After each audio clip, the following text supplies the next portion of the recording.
I am Katie, a 29-year-old office worker, with an older brother named John, who is 3 years my senior. John has always been carefree, often appropriating things that belong to me and our parents for his own enjoyment. He would even coerce me into giving him my pocket money, only to spend it on himself. While our parents would get upset with his behavior, it was my father who was particularly furious when John took and broke a small model he cherished, a limited edition that was no longer available. This incident made John stop taking things from our father, but he continued to feel entitled to mine and our mother's belongings. My mother was livid when he took her perfume and saturated the kids' room with its overpowering scent. Despite becoming subdued in front of our parents, John would still take my dolls and either destroy them or give away my toy accessories to his friends. Initially, I thought I had simply lost these items, until one day I discovered a disfigured doll in John's trash can that should have been in my room. Confronting him in tears, I found little sympathy from John, who argued that I was to blame for not taking better care of my toys. His persuasive manner made me feel as though I was at fault. Over time, I learned to diligently tidy up my toys, and by middle school, to keep my money in a safe my father had bought me for my birthday. I had to alter the safe's combination monthly to safeguard my belongings from John. I didn't want to risk losing my brother by disclosing the situation to our parents, so I remained silent. In middle school, I obtained a lock for my room. My father acknowledged that it was natural for someone my age to desire privacy, promptly installing it. Though John appeared resentful in our parents' presence, I felt victorious. Now, John couldn't access the allowance I received. I hoped he would return the money he took, but he'd likely deny the occurrence. Besides, the exact amount he took remains unclear to me now. Therefore, I decided not to dwell on it. As I commenced college and began working part-time, I realized the money John took could easily be earned in a month, so it seemed trivial. While I pursued my studies in college, John graduated and secured a job at a distant company. He encountered difficulties with job interviews, ultimately landing a position at our Aunt Kate's company. Despite her reluctance due to family favoritism, Aunt Kate relented due to his persistence. I learned from Aunt Kate that John would wait outside her company daily, pleading for a job. I sympathized with Aunt Kate, feeling sorry that John harassed her into giving him a job. He only seemed to heed those who expressed anger openly, otherwise, his desires took precedence. As his sister, my objections were always dismissed as mere sibling rebellion. Since he moved out, our contact had been minimal. To my surprise, John brought home a woman named Courtney, a stunning beauty who could easily be a model. However, her inner beauty didn't match her outward appearance. Courtney accompanied John to our family home to formally announce their marriage.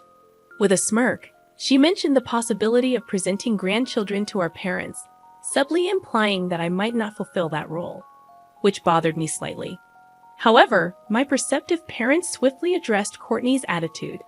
They made it clear that they never demanded grandchildren from their children, and emphasized that having children doesn't define one's worth in today's diverse world. My mother's message was clear. Courtney's declaration of intending to provide grandchildren was an unnecessary attempt to assert dominance over me. Upon hearing my mother's words, Courtney seemed to grasp the message and responded somewhat begrudgingly. It appeared as though she and John shared a similar mindset. While John had learned not to oppose our parents or tamper with their belongings, he and Courtney felt no hesitation in acting selfishly towards me, including taking my things without permission. After the meeting, Courtney suggested we exchange contact information, though she hadn't done so with my parents, assuming it was merely a formality. I agreed to exchange contact information with Courtney. However, she began contacting me unnecessarily, making unwelcome remarks about my personal life. "Hey Katie, I heard you're 29 and still without a boyfriend, almost hitting 30 and still toying with your looks. Finding someone after 30 will be nearly impossible," she said. Her comments were unsolicited and annoying, prompting frustration within me. It seemed rude to only read and not reply to my future sister-in-law, so I messaged her back, saying, You don't need to worry about me. To which she responded with a taunting play tough. Whether it was my brother John or Courtney, it seemed they couldn't communicate without belittling me. Considering the constant belittling messages from her, I wondered if there was any point in keeping her contact information. So, I asked my parents, I keep getting these kinds of messages from Courtney every day. Is it okay if I block her? We might not be able to communicate after that. Unlike John, who had blocked her parents to avoid nagging, I thought blocking her wouldn't completely sever our communication since John would likely unblock me if necessary. Feeling refreshed, I went ahead and blocked Courtney's contact. Later, when Courtney came to our house with John, she criticized me for blocking her. Isn't that a bit harsh for someone who's going to be family? That's why you don't have a man, she said. I replied firmly, I'm not free enough to entertain someone who has nothing better to do than mock me daily. I blocked both John's and Courtney's numbers because dealing with their constant mockery, even though they have no legitimate reason to contact me, is just too troublesome. Family ties don't matter in this case. I'm taking measures to prevent getting hurt. My parents respect my feelings, so I never had to apologize to John or Courtney. As a result, our family and they don't really interact much, except possibly at formal events. After John and Courtney's wedding, we had no contact. However, a situation arose that forced us to interact: my mother's funeral. My father and I were deeply saddened by her unexpectedly early death. Though my father informed John about the wake and funeral, John read the message but didn't show up for the wake. He and Courtney only appeared at the funeral. What have you been doing all this time? Can't help it. I've been busy, John replied dismissively when I questioned him about his absence. His unserious attitude infuriated me. However, I chose to calm down, not wanting to cause a scene at my mother's funeral. Arguing with John would only waste time and attract unwanted attention during the solemn occasion. If I had yelled at my brother, it would have drawn attention from everyone around us, and I wanted to give my mother a dignified send-off, so I chose to step back. I often wonder who really is the older one between us. Amidst the flurry of greeting relatives, assisting my father, and bidding farewell to my mother, my brother, despite our mother's passing, behaved as if he were merely a guest, displaying an attitude as if he had been invited to be there. The relatives, though skeptical, chose not to stir the pot by ignoring his demeanor. However, an incident occurred soon after. During a brief break, John and Courtney suddenly announced, "Well, we're going to head out," and promptly left. My father and I, caught up in our business, couldn't even call out to stop them from leaving abruptly. However, we soon realized that their presence or absence made little difference, and we decided to ignore their departure. As the funeral concluded, my Aunt Kate came to speak with me. Unbelievably, I received a message from Courtney, whom I had previously blocked. Guess what, Katie? We've been cutting back on shopping because we're a bit short on money lately. But I thought it's not good to keep holding back, so we decided to borrow your credit card. Stunned, I replied. My credit card? Well, how can you contact me if I blocked you? I had just created a new account when Courtney's message popped up. Silly, can't believe you didn't think of that. Dumb and almost dirty with an average face. No wonder you can't get married, she wrote. Her usual mockery was irritating, but this time, she said something concerning. When I asked what she meant by borrowing my credit card, insisting that I wouldn't hand it over, she sent a laughing dog sticker. Confused, I asked, "What are you talking about?" "I've already borrowed it. Why didn't you check your wallet?" My credit card was still in my wallet, which puzzled me until Courtney added more details. We've been shopping online like crazy. Already spent $20,000, she said. Kate, who was nearby, could only shrug, indicating she was beyond help. It seemed Courtney, having fled with John, was now openly flaunting her actions, implicating John as her accomplice. Inwardly, I thought, good luck with that, as I pictured both John and Courtney laughing heartily. I asked Courtney, "Do you even know whose credit card this is?" Without seeking the real intent behind my question, Courtney replied dismissively, "What are you talking about? Just wait, I'll use it even more." It appeared they were oblivious to the pit they were digging for themselves. Their lack of awareness astounded me, but it didn't take half a day before a frantic call came from Courtney. Picking up, she blurted out, "Hey, your credit card stopped working." Thinking she still believed it was my credit card. I couldn't help but silently consider her foolishness. However, I responded firmly, "Well, it makes sense that the real owner of the credit card would have it stopped immediately, doesn't it?" Confused, Courtney asked, "What do you mean, the real owner?"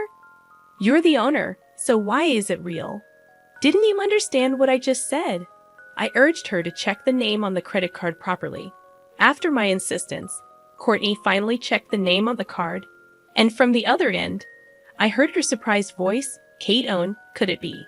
Since my name is Katie Owen and my aunt's name is Kate Owen, our names differ by just one character. Courtney must have mistaken Aunt Kate's card for mine. It seemed Courtney never considered she could mistake the card for someone else's, given her limited interaction with other relatives. Yes, that's right. Kate Owen is our aunt and also the president of the company where my brother John begged on his knees to be employed. John and Courtney had unwittingly picked a feud with the president of the company John had desperately sought employment from. The gravity of their mistake was clear, even to Courtney, who was clearly panicking over the phone, forgetting. I was on the line when she called out, John, this credit card says Kate Owen. It's not the sister. It's the aunt. What do we do?" But John's response was unbelievable. Messed up there, but Aunt Kay has no children, and I'm the only relative working at her company. I'll probably inherit it anyway, so she'll cover this expense, no problem." This was heard by Aunt Kate as well, because the call was on speakerphone. Taking my phone, Aunt Kate said, "Who said you're the successor?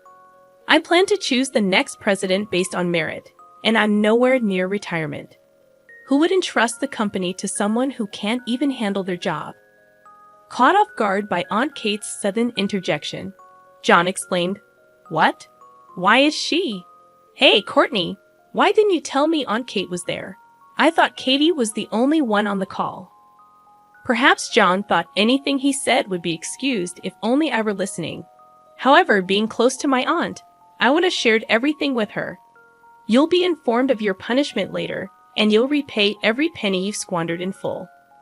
And if you complain, I'll get a lawyer ready. Just you wait." Aunt Kate ended the call. Despite John's desperate pleas for employment at her company, he had caused a significant mess, as expected. Kate demanded repayment of the misused funds from John and Courtney, claiming they had spent $20,000. Their lack of savings meant they had to borrow to settle the debt. Even then, John and Courtney's plea, "We'll pay in full, so please don't fire us," showed their failure to grasp their situation. Smiling, Kate said, "I have the perfect job for you," and managed to transfer their debt to someone else, rumored to be a wealthy individual looking for servants. Curious, I once asked Aunt Kate what became of them, but her smile made me too afraid to probe further. Some things are better left unknown after all. Despite these incidents, thanks to Aunt Kate's indifference, my mother's funeral was concluded peacefully, and we could send her off properly. Now, I find solace in thinking John and Courtney are somewhere out there, hopefully reflecting on their actions. I'm Katie, a 29-year-old office worker with an older brother named John, who is 3 years older than me. Throughout our childhood, John was carefree, often appropriating our belongings for his amusement. Despite our parents' frustration with his behavior, he continued taking things, even coercing me into giving him my pocket money, leaving me with nothing. Dad was particularly furious when John broke a limited edition model from his hobby collection. Though this incident made him refrain from taking Dad's belongings, he still felt entitled to mine and Mom's possessions. Mom was livid when John used her perfume to overpower the kids' room with its scent. Even though John became subdued in front of our parents, he continued his mischievous acts when they weren't around. He would either destroy or give away my toys, convincing me it was my fault for not taking better care of them. One day, I discovered a disfigured doll in John's trash can that should have been in my room, leading to a tearful confrontation. However, he deflected blame, arguing that it was my responsibility. To cope with his actions, I learned to diligently tidy up my toys, and by middle school, started using a safe my father gifted me to protect my money. Monthly changes to the combination became a necessity to shield my belongings from John. Despite my desire to maintain family harmony, I decided to keep quiet about the situation. In middle school, my father installed a lock on my room, assuring me that privacy was normal for someone my age. John, though resentful, couldn't access my allowance anymore. While I wished for him to return the money he took, I knew he would deny it, and the exact amount remained unclear. As I entered college and started working part-time, I realized the money John took could be easily earned in a month, making it seem trivial. Meanwhile, John struggled with job interviews and ended up working at our Aunt Kate's company, thanks to his relentless pursuit to